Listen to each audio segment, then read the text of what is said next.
¿Añoras los tiempos pasados? De todos los sentimientos, la nostalgia es uno de los más universales y engañosos. Esa punzada que te atraviesa cuando ves una vieja fotografía, escuchas un tema que creías olvidado, o hueles algo que te transporta a un momento preciso de tu vida. En cuestión de segundos, todo regresa.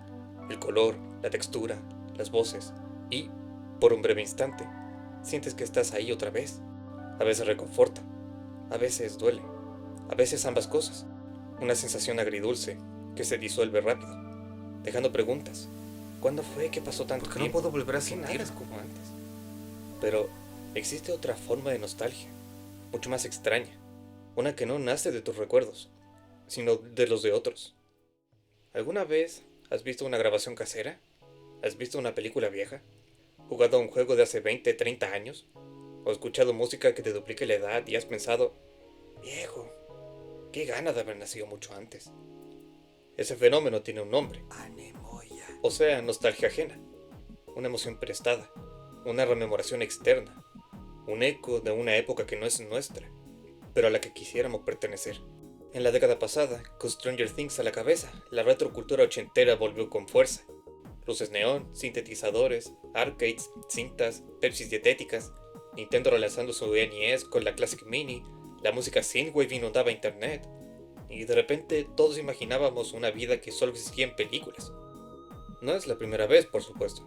Los 90s intentaron recuperar la inocencia colorida y optimista de los 70s, o incluso ahora mismo ocurriendo con los años 2000 y su estética retrofuturista.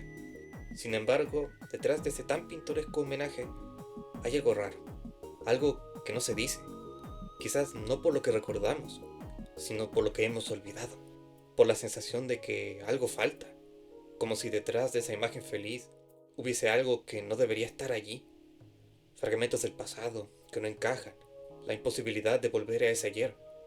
Y ahí es donde hay una grieta entre la memoria y la imaginación, una imagen que brilla, pero que, si te acercas mucho, empieza a deformarse.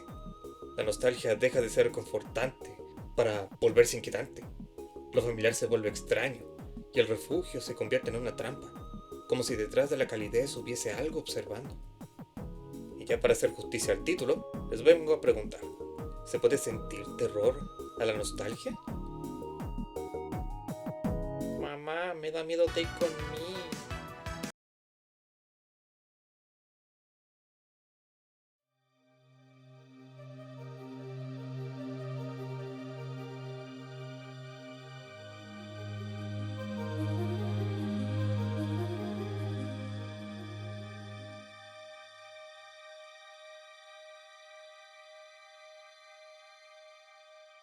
Saben, siento fascinación con los lugares abandonados.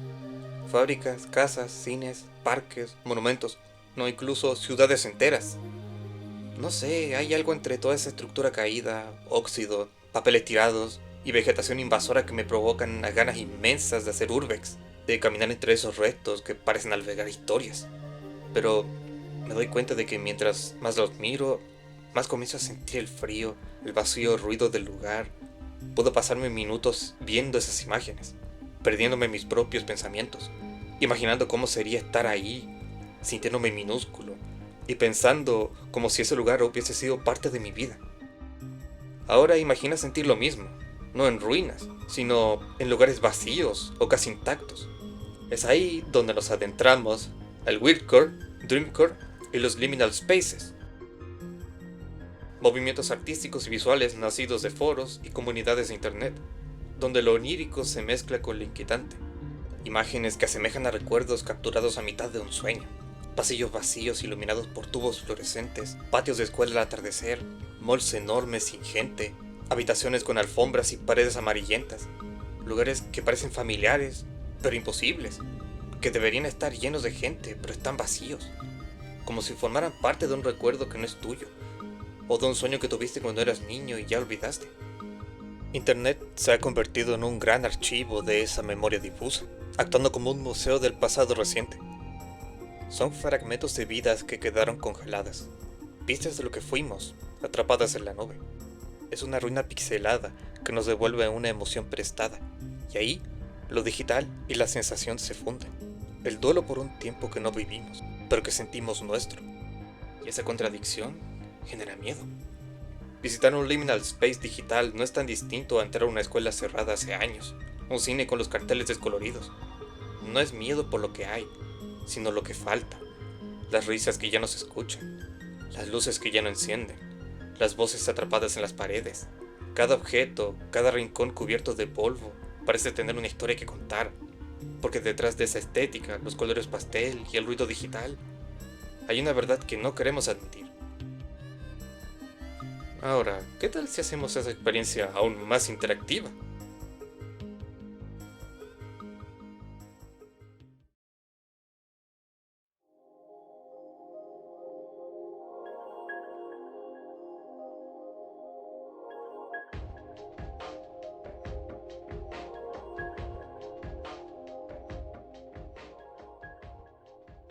Los videojuegos son un medio perfecto para entender el terror nostálgico. Títulos como Yume Nikki o LSD Dream Emulator amplifican esa sensación. No buscan asustar mediante sobresaltos, sino por la calma incómoda de lo cotidiano, por ese eco de familiaridad que nunca termina de ser reconfortante. Todos evocan una misma pesadilla compartida, el miedo a no distinguir si lo que recordamos fue real o solo un sueño guardado en un viejo monitor. Porque a veces el miedo no siempre nace de lo desconocido. Lo que reconocemos demasiado, o creemos reconocer, puede ser igual de aterrador. Esa familiaridad deformada, ese eco del pasado que ya no encaja del todo, es lo que alimenta el terror más persistente, el psicológico. Y el más grande exponente sería la obra maestra del Team Silent, conocido por su macabra y deprimente historia, como sus memes. El juego nos mete en los zapatos de James Sunderland, quien llega al pueblo de Silent Hill como última voluntad de su difunta esposa, sin saber qué esperar. Lejos de una cálida bienvenida, James se interna en un purgatorio hecho a su medida. El pueblo entero actúa como un espejo, un espacio donde la realidad se descompone en recuerdos reprimidos. Cada calle cubierta en niebla, pasillo oxidado y eco metálico reflejan su carga emocional. Cada monstruo que enfrenta encarna un pedazo de su mente, el deseo, la culpa y el castigo. El terror de Silent Hill 2 es, en muchos sentidos, un viaje hacia adentro de uno mismo. La ciudad se moldea según el pesar de quien la pisa. Su protagonista no enfrenta simples monstruos, sino proyecciones de su propio arrepentimiento. Lo que da miedo no es solo qué puede haber tras la niebla, sino la posibilidad de encontrarse a sí mismo en ella. Esa misma lógica de lo íntimo vuelto extraño aparece décadas después en un lugar inesperado, un mod de Doom 2. Una experiencia hecha por el usuario Vetch, presentada como un tributo a un amigo fallecido. Todo empieza con una casa común, con habitaciones comunes, donde las carnicerías a ritmo de heavy metal no se hacen esperar. Pero pronto se desvela la máscara. El interior cambia, la arquitectura se repliega sobre sí misma, olvidando su forma. Los cuartos se multiplican, las puertas llevan a otros tiempos, los objetos aparecen y desaparecen. Las reglas del juego se rompen. El mapa parece recordar algo que el jugador no puede entender. Lo que parecía un acto de cariño se transforma en una meditación sobre la pérdida y la imposibilidad de dejar ir, sobre cómo la memoria reescribe lo que amamos hasta volverlo irreconocible.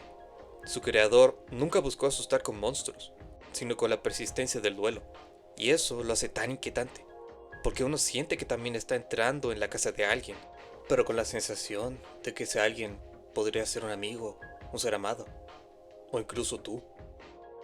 Lo que une a estos dos títulos aparentemente tan diferentes es esa idea devastadora. Recordar también da miedo. Recordar a un ser querido o un hogar que ya no existe, o peor aún, que nunca existió. Es asomarse al abismo entre lo que fue y lo que creemos que fue. Porque cuando miramos atrás o pretendemos olvidar por mucho tiempo, corremos el riesgo de quedar atrapados en un bucle.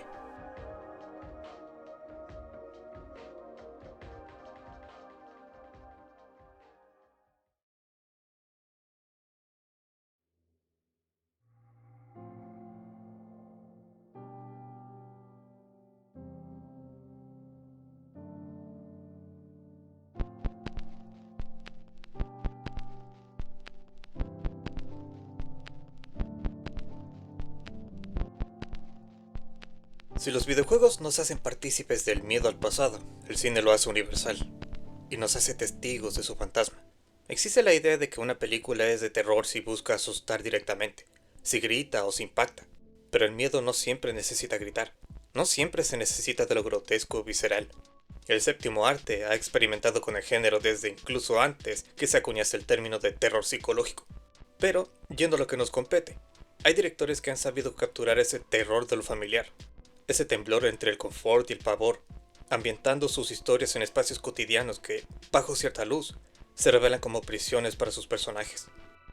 En Super Dark Times de Kevin Phillips, un grupo de adolescentes se enfrenta a consecuencias tras ser cómplices de un asesinato no intencional.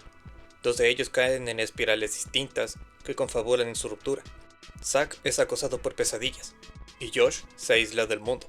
Ambos carcomidos por la culpa y la soledad, pese a las luces cálidas, las tiendas de conveniencia, los juegos retro y los sonidos de bicicletas. Phillips transforma los suburbios de los 90 en una cápsula, donde la inocencia en la flor de la juventud puede fracturarse por completo. Los mejores tiempos se convierte en escenario del trauma. David Robert Mitchell, por su parte, mezcla el lenguaje visual del pasado con la paranoia del presente. En It Follows hay una maldición que se transmite vía relaciones sexuales, y el portador será perseguido por una persona cualquiera, sin descanso, y en el caso de siquiera ser tocado, no vivirá para contarlo. Con una presentación minimalista pero una atmósfera pesada, la cotidianidad se vuelve una pesadilla hipnótica de calles de barrios vacías, televisores viejos y adolescentes apáticos. Y el pasado, encarnado como una presencia que nunca deja de caminar, persigue a los jóvenes como una metáfora del trauma. Mientras que en Under the Silver Lake, un joven obsesionado con la cultura pop, el porno y los misterios, se ve involucrado en una conspiración absurda que parece mezclar Hollywood, leyendas urbanas y deseos reprimidos. La idealizada ciudad de Los Ángeles se vuelve un mapa sin sentido, un sueño febril y paranoico donde nada encaja, pero todo resulta familiar.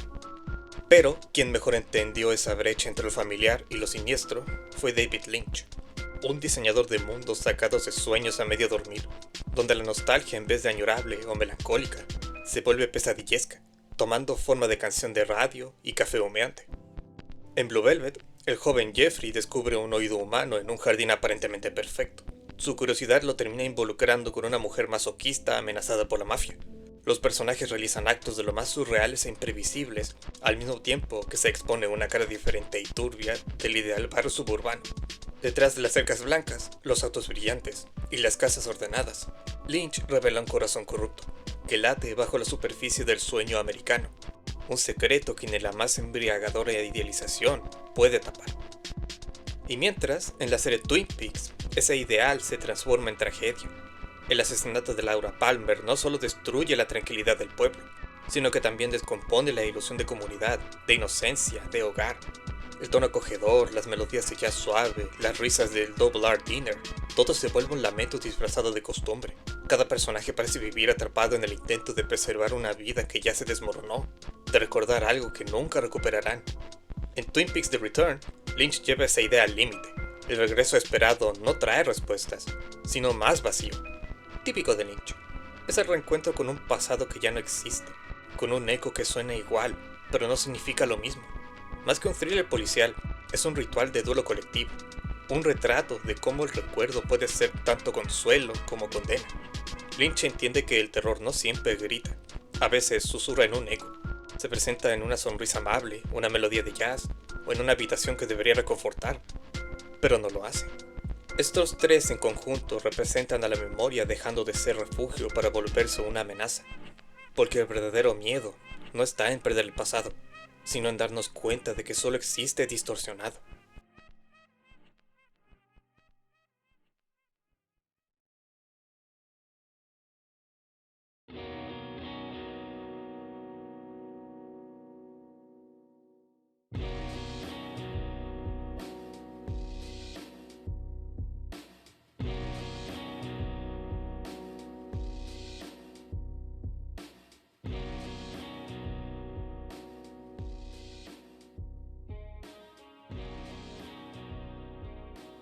Das Unheimliche es un ensayo donde se explora la sensación de inquietud o extrañeza que surge cuando algo familiar se vuelve perturbador. Sigmund Freud lo describe como aquello reprimido u oculto en el inconsciente. Lo siniestro no está en las cosas mismas, sino en la mente. Es el retorno de lo reprimido, aquello que creíamos haber olvidado, pero vuelve disfrazado de reconocimiento. Una sombra que se parece demasiado a nosotros. Tal vez la nostalgia da miedo porque nos recuerda que el tiempo sigue, y nosotros no. Que lo que amamos puede volver, sí, pero nunca de la misma forma. Que cada intento por vivirlo solo nos muestra lo muy lejos que está. En otras palabras, lo que da miedo no es el pasado, sino la certeza de haberlo perdido por siempre. La memoria es un eco, nos devuelve la forma de algo que ya no tiene cuerpo, y cuanto más la perseguimos, más se distorsiona. Por eso seguimos buscando esos lugares imposibles, esas imágenes que parecen sacadas de un sueño antiguo. Nos aferramos a ellas como quien intenta reconstruir una casa solo con las sombras. Porque en el fondo, lo que realmente anhelamos no es el pasado, sino el sentimiento de haber pertenecido a algún lugar. Y cuando ese sentimiento se disuelve, lo que queda es el vacío. Un vacío que se disfraza de recuerdo. Tal vez por eso miramos una foto borrosa, un videojuego con gráficos poligonales, una película en calidad casera, y sentimos algo dentro moverse. Seguimos mirando, seguimos buscando, porque aunque duela, el pasado nos persigue y nos implora estar cerca. Está medio jodido que haya citado a Freud, ¿no creen? Bueno, wow. Meses de inactividad y crecí bestialmente en número. De veras que no tengo una forma más elaborada de agradecerles todo el apoyo, aparte de subir más videos, claro está. En este caso quise experimentar con algo nuevo y que he tenido ganas. Pero solo sabré si puedo hacer ensayos de temas tan de nicho si ustedes me lo permiten. Dejando un like, compartiendo el video y suscribiéndose. Además de seguirme en mis redes sociales.